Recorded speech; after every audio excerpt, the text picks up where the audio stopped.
Hi friends, வணக்கம். நாம் இன்றைக்கி என்ன அப்டேட் பார்க்க போகிறோம் அப்படின்னா, நேற்றைக்கு நடைபெற்ற ஐபிஎல் போட்டிகள் அப்டேட்ஸ்னு பார்க்க போகிறோம். அதாவது வந்து பார்த்திங்கன்னா, நேற்றைக்கு வந்து டெல்லி கேபிட்டல்ஸ் அணிக்கும் ராஜஸ்தான் ராயல்ஸ் அணிக்கும் வந்து போட்டி நடைபெற்றது. இந்த போட்டியை பொறுத்த வரைக்கும் பார்த்திங்கன்னா, டாஸ் வின் பண்ண ராஜஸ்தான் ராயல்ஸோட கேப்டன் இந்த மேட்ச் வந்து பார்த்திங்கன்னா விசாகப்பட்டினம் ஸ்டேடியத்தில் நடைபெற்றது.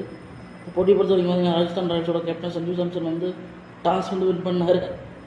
டாஸ் வின் பண்ணி நாங்கள் ஃபஸ்ட்டு பவுலிங் போடுறோன்னு சொன்னார். இதன் காரணமாக ஃபஸ்ட் பேட்டிங் பண்ண வந்த நம்ம டெல்லி கேபிட்டல்ஸ் அணி பார்த்திங்கன்னா 188 ரன்கள் அடித்து 5 விக்கெட்டுகள் இழந்து இன்னிங்ஸ் வந்து முடித்தாங்க.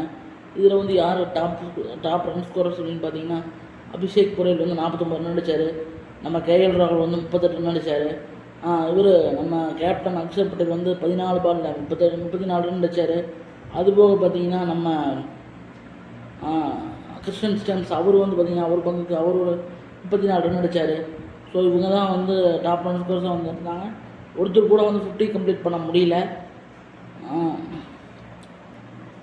ஸோ இதுதான் வந்து டெல்லியோட பேட்டிங் கார்டாக வந்து இருந்துச்சு. இதுக்கப்புறம் பார்த்திங்கன்னா நம்ம ராஜஸ்தானோட பவுலிங் கார்டு எடுத்து பார்த்தோம்னா, நம்ம ஜோஃப்ரா ஆர்ச்சர் வந்து பார்த்திங்கன்னா அவர் வந்து 2 விக்கெட் எடுத்தார். அவர் தான் டாப் விக்கெட் டேக்கராக வந்து இருந்தார்.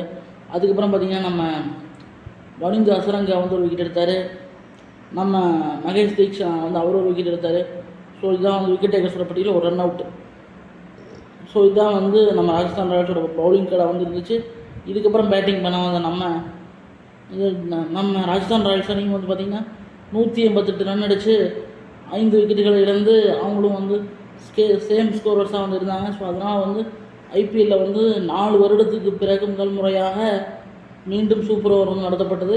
இந்த சூப்பர் ஓவரில் வந்து டெல்லி அணி வந்து வின் பண்ணிட்டு போயிட்டாங்க. ஸோ இதுதான் நேற்றைய போட்டியோட அப்டேட்ஸாக வந்துருந்தது. இதில் வந்து பார்த்திங்கன்னா எதனால் வந்து டெல்லி ஜெயித்தாங்க அப்படின்னா, ராஜஸ்தான் ராயல்ஸோடைய மோசமான அணுகுமுறையினால் வந்து ஜெயித்தாங்க. ஏன்னா வந்து பார்த்திங்கன்னா கடைசி ஓவர் வந்து 9 ரன் தேவைப்பட்டது. அந்த ஓவர் வந்து அந்த பெனால்டி மெட்டல் ஓவர் வந்து பார்த்திங்கன்னா மிச்சல் ஸ்டார்க் வந்து போட்டார். அப்போ வந்து பார்த்திங்கன்னா நம்ம துருவ் ஜுரேலும் நம்ம சிம்ரன் கிட்பாயின் தான் வந்து க்ரீஸில் வந்து இருந்தாங்க. பட் அவங்களால வந்து ஒரு பவுண்டரி கூட அடிக்க முடியல. ஸோ அந்தளவுக்கு ஒரு சிறப்பான ஒரு 6 யாக்கர்ஸை போட்டு அவங்க வந்து நெயில் பண்ணி அப்படியே கதிகலங்க வச்சிட்டார். அவரால் வந்து தூக்கி அடிக்க முடியல. அந்தளவுக்கு ஒரு சிறப்பான பவுலிங் வந்து மிச்சல் ஸ்டார்க் போட்டார் தான் நம்ம சொல்லணும். அதுக்கப்புறம் பார்த்திங்கன்னா அந்த ஸ்பெஷலான சூப்பர் ஓவரையும் வந்து மிச்சல் ஸ்டார்க் தான் போட்டார். ஆனால் அங்கே என்ன தவறு பண்ணிட்டாங்க அப்படின்னா, எஸ்எஸ்வி ஜெய்ஸ்வாலுக்கு வந்து ஒரு சான்ஸ் கூட கொடுக்கல. நம்ம ராஜஸ்தானோட பேட்டிங் கார்டு பார்த்தோன்னா 2 பேர் வந்து 50 கம்ப்ளீட் பண்ணாங்க. அதாவது எஸ்எஸ்வி ஜெய்ஸ்வாலும் 50 போட்டார். நம்ம நிதிஷ் ராணாவும் 50 அடித்தார். 2 பேருமே 51 ரன் அடித்தாங்க.